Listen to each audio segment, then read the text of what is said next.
সূর্যের জলে ওষুধ মেশাতে গিয়ে দীপার কাছে হাতে নাতে ধরা পড়ল উর্মি ও কুন্তলা।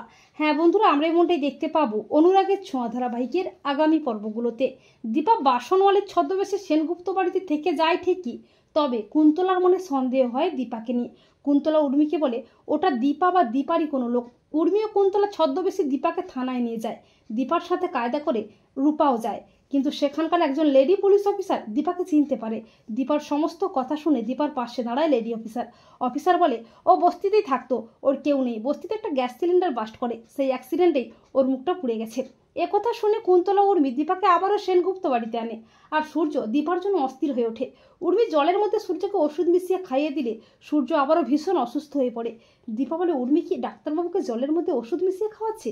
আমাকে জানতেই হবে। এই বলে দীপা উর্মি ও কুন্তলার ওপর নজর রাখে। এরপর উর্মি যখন আবারও সূর্যের জলের মধ্যে ওষুধ মেশাতে যায়, তখন দীপা উর্মির হাতটা ধরে ফেলে। দীপা বলে মালকিন, বাবুর জলের মধ্যে ওটা কি মেশাচ্ছিস রে? উর্মি আমতামতা করে বলে সেটা তোমার জানার কোনো দরকার নেই, কাজের লোক কাজের লোকের মতোই থাকো। এরপর উর্মি যখনই সূর্যকে ওষুধ মেশানো জলটা খাওয়াবে করে, তখন ছদ্মবেশী দীপা উর্মির হাতটা চেপে ধরে।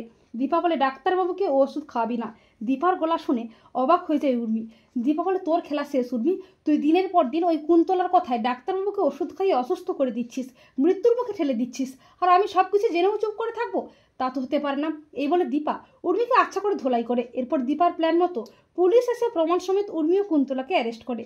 তো বন্ধুরা, তোমরাও এটাই চাও তো যে সূর্যের জলে ওষুধ মেশাতে গিয়ে দীপার কাছে যেন হাতে নাতে ধরা পড়ে উর্মি ও কুন্তলা? কমেন্ট করে এক্ষুনি জানিয়ে দাও তোমাদের মতামতটি।